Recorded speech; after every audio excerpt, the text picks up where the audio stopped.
It was a Friday night, and Sarah's parents were going out for a meal.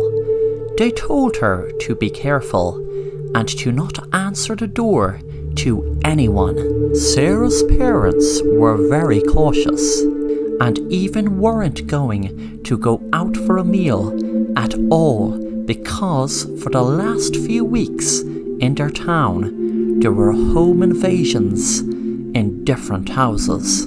Luckily, no one was hurt, but they didn't take any precautions, so they ran through a list of things she should do if anyone knocks at the door or acts strange.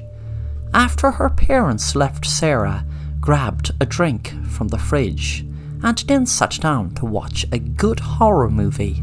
She wasn't worried about any caller to the door, and she knew it was locked and she could call 911 if anything did happen. But her brave attitude changed fast when her phone rang and there was a creepy voice on the other side.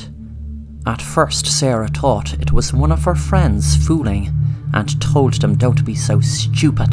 The calls persisted during the night. She had rang a lot of her friends in the meantime, but none of them called her, according to them. Jack, Sarah's friend, told her, "Look, if I ever get prank calls, what I do is get a whistle and whistle as hard as I can and as loud as I can down through the phone. It will sure stop them from calling, trust me." Sarah was going to put that plan into action, and she waited till the phone ring again. She made sure that there was none of her friends, so she waited until she heard the creepy voice begin to speak again. So Sarah got her whistle and blew it as hard as she could through her phone. With that, she could hear a scream from behind her sofa, and she turned around to see a person in a ski mask holding a knife. She ran towards the door to open it, but the person grabbed her and lunged a knife into her.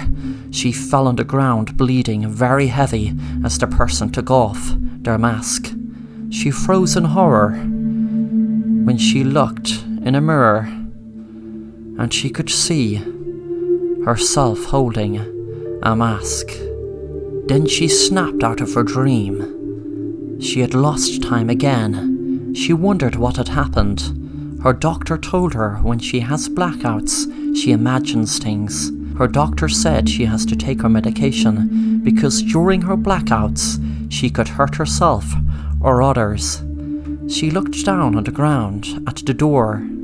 Her parents lay in a pool of blood, and there was a knife in her hand. Sarah began to cry, knowing she had just killed her mom and dad.